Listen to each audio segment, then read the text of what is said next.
We're number one! America first! Let's go! Let's go! No, actually, we're number 64.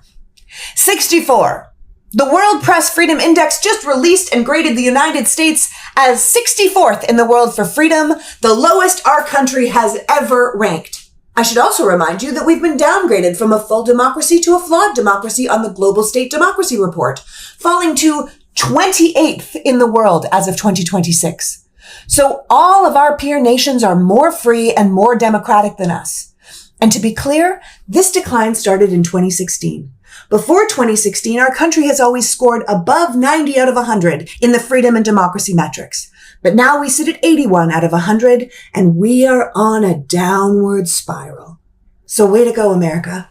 Under Donald Trump, we are legitimately and destructively a nation in decline. After assembling the most powerful army in the world, failing to win a war against a middle power, causing oil and gas prices to skyrocket, and delivering incoherent speeches, the golfer from Mar-a-Lago shamelessly admits to being stunned by the Iranian response, which was entirely predictable, and now calls for help from his allies whom he was insulting just yesterday. And they reply to him, "You didn't consult anyone, you have no plan, and we have no reason to follow you blindly into the fog." Trump, the only elephant in the world who walks around with his own china shop, now has no choice but between two equally bad options. To withdraw shamefully, pretending, without convincing anyone, that he has achieved his objectives, or to trigger an escalation with results that have been known in advance since Vietnam, Iraq, or Afghanistan. A quagmire, and in the end, a disgraceful departure, leaving the field open at the time to the communists, to Daesh, or to the Taliban. You're not American first. That's what sucks about you guys. I'm America first. No, you're not. Yeah, I am. If you were America first, I you should actually support uphold the president no values matter of this what. country, like our Constitution, our rule of law, No. our democracy, No. separation of church and state. Doesn't matter. We can have the worst president in the world. I will still So tell me, protect my president. how about Doesn't this? matter How about at this? all costs. Tell me 4 fundamental American values that you think Donald Trump does not undermine at all. It doesn't matter. The whole point of this conversation was to say that you guys have Name me your 2. position right now because Just of name me Trump. 2. Can you name me 2 American values, fundamental American values that Donald Trump does not undermine?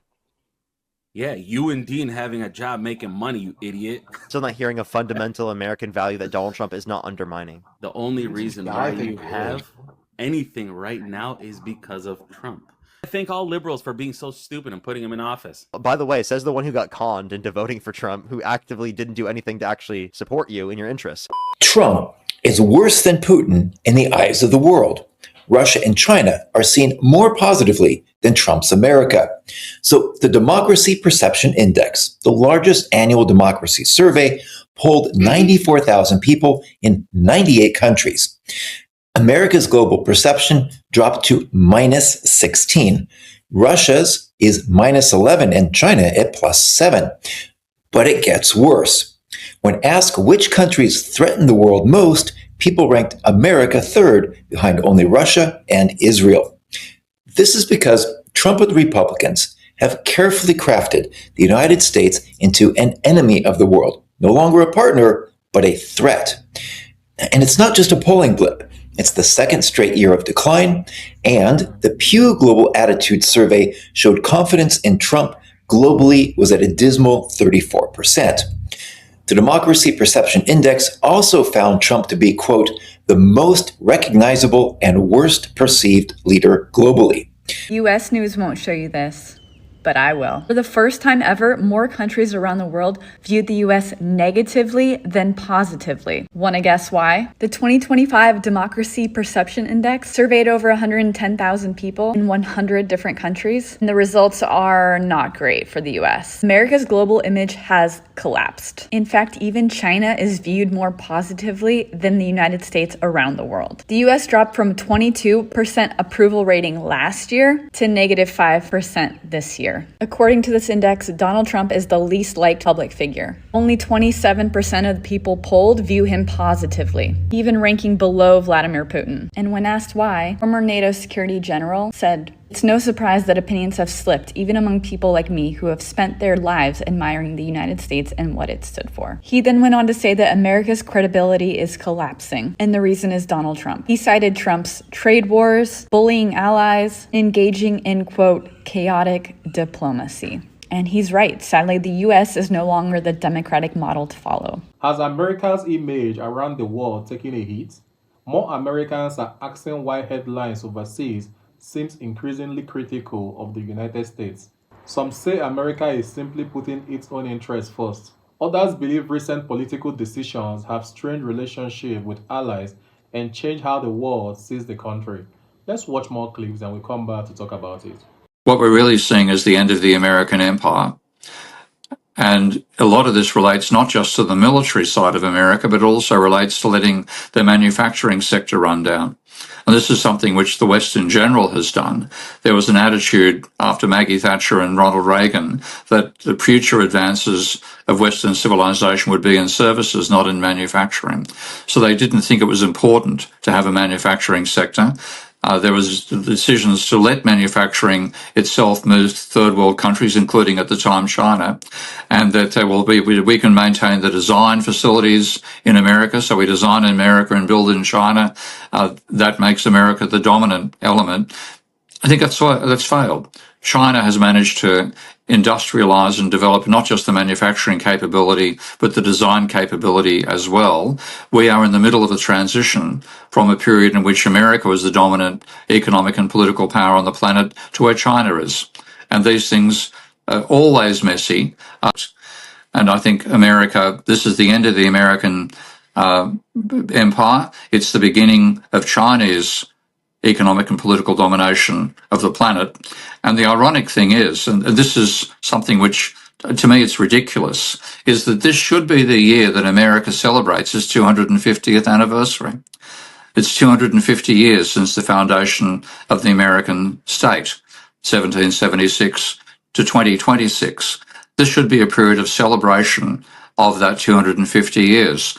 You don't even see a mention of it, even from Trump. Ironically, you would imagine that somebody who's as egotistical and narcissistic as him would love to be the president for the 250th anniversary. But rather than doing that and riding that publicity wave, he started this ridiculous, unnecessary war. And I think it means that the American empire is ending after 250 years. Oh, yeah, there's no return. If you call normal what applied before the invasion, the war against Iran, then normal will never return. And there's many factors behind this. For a start, previous military failures by America took decades.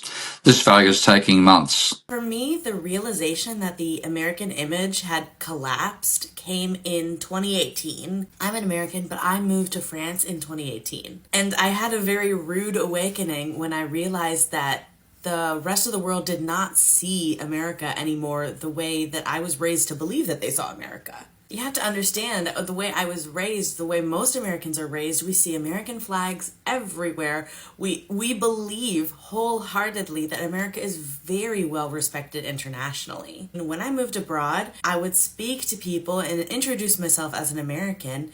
And one of the first things that they would ask me is how I felt about the downfall of America. Most of the time they would ask this specifically about the election of Trump, and they would frame it kind of in a way that they felt like it was more or less the beginning of the end, or even the final nail in the coffin. And to me, don't get me wrong, I knew that Trump's election was bad. I knew that that was a big deal for my country, but I never really considered how it would be viewed internationally. There are many, many, many factors that go into the deteriorating American public image worldwide, between the military-industrial complex, the overuse of firearms in the US, the political turmoil that's been brewing for quite some time now, and a dozen other factors. Yeah, it's no surprise that other countries have picked up on it. The United States of America this morning is rapidly losing respect on the world stage as the President of the United States has become an accelerating lame duck, with world leaders now openly defying him. He, after negotiating this quote-unquote deal with Iran, is saying now it may not actually be the final deal with Iran. World leaders view the President of the United States as weak, and embattled after he brought the United States into this war with Iran and left weaker militarily, weaker economically, and weaker just generally in terms of relationships with other nations across the world. And now world leaders see Donald Trump, the president of the United States, as a weak and lame duck American president. And while that does not spell good news for America heading into the last 2 years of his term, the president is getting older, he is weaker, and soon he is going to be a lot more irrelevant. We'll see how soon that happens. After watching these reactions, one thing is clear. Americans' reputation isn't shaped by one president or one election. It's shaped by years of foreign policy, economic decisions, military allies, trade agreements, and how the country responds to global challenges. The United States remains one of the world's largest economies, the strongest military power, and a leader in technology and innovation. But many international surveys over the years have also shown that global opinions of America can rise or fall depending on leadership, diplomacy, and major policy decisions. Supporters argue that putting America first demonstrates strength and protects national interests. Critics argue that strong alliance and international cooperation are just as important for maintaining America's influence around the world. The truth is, a nation's reputation affects more than politics. It can influence tourism, foreign investment, trade, education, business opportunities, and diplomatic relationships. So here is the bigger question. Can America remain the world's leading power while its relationship with long-term allies become more strained? Or is rebuilding trust just as important as projecting strength? Share your thoughts in the comments respectfully, and before you go, do well to like and subscribe to my channel. I'll see you in the next.